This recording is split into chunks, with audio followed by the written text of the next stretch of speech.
Hello everyone. So last दो video में मैंने आपको अपना डीटी और इकोनॉमिक लॉ का पेपर बताया था कि मैंने कैसे अटेंड किया है और मैं क्या मार्क्स उसमें एक्सपेक्ट कर रहा हूँ। अभी मैं आपको अपना पेपर नंबर 5 जो कि मेरा फर्स्ट पेपर था SCMP का, उसके बारे में बताने वाला हूँ। तो मैं पहले आपको बता दूँ, ये पेपर मेरा बहुत अच्छा नहीं हुआ था और थोड़ा ख़राब हो गया था। एक तो पेपर डिफ़िकल्ट भी आया था और बजटरी कंट्रोल में से बहुत ज़्यादा पूछा था। बजटरी कंट्रोल मेरा वीक चैप्टर था, तो इस कारण से मुझे इस पेपर में काफ़ी प्रॉब्लम हुई थी। तो इनिशियली जब मेरे को पेपर मिला था तो मैंने पीछे से एज़ यूजुअल रीड करना शुरू किया था। तो ये क्वेश्चन तो ऑलरेडी स्टैंडर्ड कॉस्टिंग और बजटरी कंट्रोल टाइप क्वेश्चन थे, तो ये तो मेरे को बिल्कुल भी नहीं आता था। इसको मैंने स्ट्रेट अवे कट कर दिया था। उसके बाद मैंने फिर पेपर रीड करना शुरू किया था as usually, like normal overview कि कौन से चैप्टर से क्या क्या पूछा गया है। तो मेरे को क्वेश्चन जो हैं काफ़ी सिमिलर लग रहे थे, क्योंकि मैंने काफ़ी क्वेश्चन प्रैक्टिस की थी। ऑल्दो मैंने जो थ्योरी क्वेश्चंस थे, यानी कि जिसमें प्राइमरीली थ्योरी के ही न्यूमेरिकल बेस्ड पूछा गया है, थ्योरी को ही, वो मैंने क्वेश्चंस प्रैक्टिस नहीं करे थे। मैंने उनको रीड थ्रू कर दिया था, ये ओवरव्यू ले लिया था। बट प्रैक्टिकल क्वेश्चंस मैंने हाथ से किए थे अपने 2-3 बार, बट जो थ्योरी टाइप क्वेश्चंस थे वो मैंने नहीं किए थे और वहाँ मेरी थोड़ी शायद गलती हो गई और इस कारण से मेरा पेपर ज़्यादा अच्छा नहीं हुआ है। तो अगर डिटेल में बताऊं तो सबसे पहले मेरे को ये वाला मतलब थर्ड क्वेश्चन है, ये ट्रैक हुआ था। ये जिट का क्वेश्चन था। जिट के क्वेश्चन मैंने 8-9 प्रैक्टिस किए थे। सिमिलर क्वेश्चन था। इसकी जो शुरुआत के पार्ट्स थे ये तो एग्जैक्टली सेम रिपीटेड थे बिल्कुल ही। तो ये क्वेश्चन डेफिनेटली मेरे को आता था, बहुत अच्छे से आता था। तो सबसे पहले मैंने इसी को चूज़ किया था। सबसे पहला मैंने ये क्वेश्चन अटेंड किया था और इसमें मैं अराउंड अपना अगर मैं बताऊँ तो न्यूमेरिकल पार्ट में मैं 2 मार्क्स काट रहा हूँ अपने, बिकॉज आई डोंट नो, थोड़ा ऊपर नीचे हो सकता है शायद। और थ्योरी में मेरे को ये सारे ऑलमोस्ट होल पार्ट्स आते थे। शायद एक दो, जैसे इसमें 4 पॉइंट्स पूछे हैं तो मेरे को शायद 3 आते थे, या फिर ऐसे 1-2 पॉइंट्स ऊपर नीचे हो सकते हैं। तो सब में मैंने अपना 1-1 मार्क खुद से डिडक्ट किया है थ्योरी में। ऑल्दो मुझे पूरा आता था, बट फिर भी मैंने इसमें 1, इसमें 2 ऐसे मार्क्स डिडक्ट कर लिए हैं। तो अगर मैं सबको मैं टोटल करूँ तो मेरा 13 मार्क्स का टोटल बन रहा है इस क्वेश्चन में, जो मैंने पहला अटेंड किया था। फिर उसके बाद मैंने नेक्स्ट क्वेश्चन जो अटेंड किया था वो था फोर्थ क्वेश्चन। फोर्थ क्वेश्चन में क्या था, जो पहला क्वेश्चन था ये 5 मार्क्स के लिए था और 1.5 पेज का क्वेश्चन था। तो पहले तो मैंने सोचा था कि मैं इस क्वेश्चन को रीड ही नहीं करूँगा, बट फिर बाद में मेरे को पूरे पेपर में दिक्कत होने लगी थी, तो शायद मेरे को ये पढ़ना पड़ गया था लास्ट में। थोड़ा बहुत मैंने लिख भी दिया था, उसमें मैंने अपने को 1 मार्क अलॉट किया है, बट मुझे अभी भी याद नहीं कि मैंने इसके लिए क्या लिखा था, बिकॉज ये 1.5 पेज का क्वेश्चन था और जस्ट फॉर 5 मार्क्स से पूछा गया था। जब मैंने रीड किया था तो मेरे को पता चला था कि ये तो बहुत ही बड़ा क्वेश्चन है, तो मैंने क्वेश्चन रीडिंग के टाइम में तो पढ़ा ही नहीं था। सोचा था मैं इसको लीव कर दूंगा, क्योंकि 5 नंबर के लिए ये बिल्कुल भी वर्थ इट नहीं लग रहा था मेरे को, क्योंकि मैंने पहले वाला क्वेश्चन देखा भी नहीं था। उसके बाद ये वाला पार्ट, इसके चॉइस था इस क्वेश्चन में 2 पार्ट्स थे, तो मैंने सेकंड पार्ट चूज़ किया था। सेकंड पार्ट इसका फर्स्ट चैप्टर से था, जो कि अपना रहता है सिंपल चैप्टर रहता है। उसमें डिफरेंशिएशन एडवांटेज और लो कॉस्ट एडवांटेज जो पार्ट रहता है उसमें से था ये क्वेश्चन मैंने अटेंड कर लिया था। ऑलमोस्ट ऑल पॉइंट्स लिख दिए थे जो भी बुक में थे, तो आउट ऑफ 5 में 4 मार्क्स अलॉट कर रहा हूँ। ये क्वेश्चन फिर मैंने अटेंड किया था। ये क्वेश्चन ट्रांसफर प्राइसिंग का था। कुछ लोग बोल रहे हैं इस क्वेश्चन में मिस्टेक थी। एक्चुअली मेरे को इतनी जल्दी थी, बिकॉज पेपर बहुत, मेरे को रीडिंग टाइम में पता चल गया था कि पेपर बहुत लंबा है, तो मैंने ये पार्ट पढ़ा ही नहीं था, जिस जो मिस्टेक वाला पार्ट था।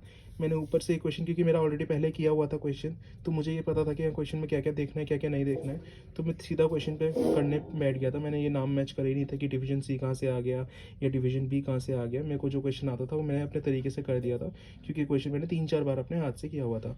तो this question was for 10 marks. Although मेरा ये शायद सेकंड पार्ट में रेंज के टाइम पे मिनिमम रेंज लिख नहीं पाया, मैंने मैक्सिमम ही लिख पाया हूँ, तो इसलिए मैंने 1 मार्क यहाँ डिडक्ट किया है और बाकी कॉन्टीजेंसीज के लिए 1 मार्क और का डिडक्ट किया है।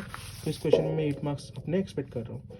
अब ये 2 क्वेश्चन थे जो मेरे को मेजरली आते थे। इसके बाद एक क्वेश्चन और मेरे को अच्छा से आता था।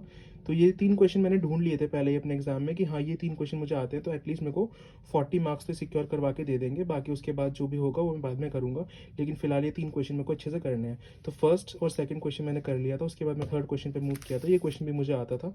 ये अपना क्वेश्चन था थ्रूपुट अकाउंटिंग का। ये एक सिमिलर क्वेश्चन मैंने हाथ से प्रैक्टिस किया हुआ था।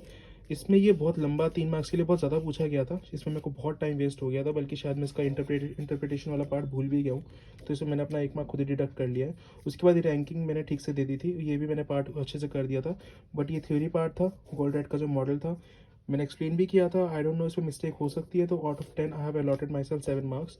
1 mark for this I have deducted and 2 marks for this theory part, because theory में मार्क्स कट सकते हैं। इसके बाद जो मैंने क्वेश्चन अटेंड किया था ये बहुत ही लेंदी क्वेश्चन था और इसको मैंने अपनी बेवकूफ़ी से थोड़ा लेंदी बना भी लिया था। रीज़न बीइंग, इस क्वेश्चन में पूछा गया था बिल्डिंग ब्लॉक मॉडल को आप अप्लाई कैसे करेंगे। तो मैंने एप्लीकेशन पार्ट के साथ इसका एक्सप्लेनेशन पार्ट भी दे दिया, जिस कारण से मेरा क्वेश्चन काफ़ी ज़्यादा लंबा 7-8 पेजेस तक मैं लिखता ही है। बहुत सारा टाइम मेरा वेस्ट हो गया था इस क्वेश्चन में। तो आप ध्यान रखिएगा कि आप क्वेश्चन को ढंग से पढ़ें कि वहाँ एप्लीकेशन पूछ रहे हैं या एक्सप्लेनेशन पूछ रहे हैं। अगर सिर्फ एप्लीकेशन पूछिए तो आप सिर्फ एप्लीकेशन पार्ट दीजिए, क्योंकि इतना टाइम नहीं रहेगा कि आप एक्सप्लेन भी कर दें और एप्लीकेशन भी दे दें। तो ये क्वेश्चन मैंने देखा हुआ था, क्योंकि थोड़ा सा देखा हुआ था, पूरा नहीं देखा हुआ था। ये क्वेश्चन रिपीटेड था, बट क्योंकि मेरे को एग्जैक्टली ये क्वेश्चन मैंने हाथ से प्रैक्टिस नहीं किया था, तो मेरे को टेबुलर फॉर्म में नहीं बनाया, मैंने पैराग्राफ फॉर्म में लिखा है। चीज़ें मैं सही लिख पाया हूँ, काफ़ी सारी चीज़ें मैं सारे पॉइंट्स सही लिख पाया हूँ, लेकिन अप्लाई करते हुए शायद मेरा ऊपर नीचे हो गया होगा। तो दिस वॉज फॉर 10 मार्क्स, और मैं अपने आप को सिर्फ 5 मार्क्स के अलॉट कर रहा हूँ, बिकॉज मेरा जो आंसर का फ्रेमिंग किया मैंने, वो बहुत ज़्यादा सुंदर नहीं हुआ था, बहुत मेरे को उससे सेटिस्फेक्शन नहीं मिला था लास्ट में। बट सिंस टाइम नहीं था तो मैं उसको बाद में चेंज नहीं कर सकता था। अब इसके बाद मेरी प्रॉब्लम शुरू हुई थी, क्योंकि मेरे को जो फर्स्ट के 2 क्वेश्चन थे, यानी कि क्वेश्चन नंबर 1 और क्वेश्चन नंबर 2, वो दोनों ही बहुत अच्छे से नहीं आते थे। इवन दो ये वाला जो क्वेश्चन था, इसमें तो मैं बिल्कुल ही क्लूलेस था, तो ये तो मेरे को छोड़ना ही पड़ा। टाइम भी नहीं था और मैं इतना टाइम दे भी नहीं सकता था। जो ऊपर के 2 पार्ट्स थे, ये सिंपल चैप्टर नंबर 1 से थे, इनको मैंने लिख दिया था। बट इसमें भी मैंने देखा ये क्वेश्चन रिपीटेड था। ये क्वेश्चन तो मैंने कभी देखा ही नहीं, बिकॉज ये केस स्टडी टाइप में क्वेश्चन था, बिल्कुल purely theory, and as I told you, purely theory questions में बहुत कम रेफर करके गया था। तो यहाँ मेरी बहुत ज़्यादा मिस्टेक हो गई। ये क्वेश्चंस तो I think I can get no marks out of it, because I haven't written very random things here, and it was not relevant for the question. But for these 2 parts I think I can expect half of the marks, because I wrote the theory जो थोड़ी relevant थी, book से थी, तो मेरे को points याद थे, वो मैं लिख दिए। और बाकी मैंने क्वेश्चन से भी थोड़ा उतार लिया था। ये क्वेश्चन भी बहुत ही ज़्यादा हज़ार लग रहा था मेरे को, बिल्कुल समझ में नहीं आ रहा था। मैं बिल्कुल इस क्वेश्चन को ऐसे असेंबल नहीं कर पा रहा था, ऐसे क्वेश्चन बहुत बिखर गया था मेरा, जो मैं बिल्कुल ढंग से नहीं कर पाया था। बट या I am expecting 5 marks, just because मैंने बुक से जो है रेलेवेंट थियरी वो लिख दी थी, और क्वेश्चन से थोड़ा मैच भी कर दिया था, जो भी मेरे को लगा था चैप्टर नंबर 1 के लिए रेलेवेंट होगा। उसके बाद जो लास्ट क्वेश्चन मैंने अटेंड किया था, वो मैंने क्वेश्चन नंबर 2 अटेंड किया था। इसमें भी सेम मेरे लिए प्रॉब्लम हो गई थी। ये वाला जो 10 मार्क्स का क्वेश्चन था, इसमें बिल्कुल क्लूलेस हो गया। बाद में पता चला कि ये बजटरी कंट्रोल का था, बट बजटरी कंट्रोल मेरा इतना अच्छे से नहीं हुआ था, तो I can give I wrote something, but that was completely इलेवेंट, इसलिए मैं इसमें अपने आपको 0 मार्क्स दे रहा हूँ। जहाँ तक बात है इसके फर्स्ट पार्ट की, तो फर्स्ट पार्ट का जो फर्स्ट क्वेश्चन था, वो डिसीजन मेकिंग का कॉस्ट निकालना था। But as I told you कि टाइम वहाँ पे कम रहता है, तो क्या हो जाता है, हम बहुत सारी चीज़ें ओवरलुक कर देते हैं। मैंने भी वही किया। लास्ट में मेरा टाइम बहुत कम बचा था, इस क्वेश्चन को मैंने पढ़ा, लेकिन मैं ठीक से नहीं पढ़ पाया, और इस कारण से यहाँ पे जो लिखा था फिक्स्ड रहेंगे लेबर के hours, where I can find it, I am not able to find it right now. आप देख लीजिएगा, इस क्वेश्चन में था कि हाँ वो जो फिक्स्ड रहेगा, जो लेबर है हमारी वो फिक्स्ड रहेगी, वो मैं नहीं उस टाइम देख पाया, और उस कारण से मैंने अपनी सिली मिस्टेक के कारण इस क्वेश्चन में अपने मार्क्स कटवा लिए। तो ये 5 मार्क्स के लिए था। मैंने ऑल दो सारे एलिमेंट्स बाकी सही लिखे हैं, बट वो डायरेक्ट लेबर जो नहीं जोड़ना तो उसे भी जोड़ा है। तो आई डोंट नो कि वो कैसी इवेल्युएशन करेंगे, but I have given myself 2 marks out of 5। And as far as comments is concern, ये जो क्वेश्चन है ये रिपीटेड क्वेश्चन था। इसके पॉइंट जो थे वो बाकी क्वेश्चन के पॉइंट्स काफ़ी डिफरेंट थे, बट मैंने जो जनरल आंसर होता है डिसीजन मेकिंग चैप्टर का, उसका आंसर लिखा था। तो आई डोंट नो कि वो इसके लिए रेलेवेंट मानेंगे या नहीं मानेंगे, बिकॉज वो सजेस्टेड से तो मैच नहीं होगा, but for the general understanding of decision making it was like a correct answer. तो keeping my prudence in mind, मैंने अपने आपको इसमें सिर्फ 1 ही मार्क अलॉट किया है, so total out of this 3।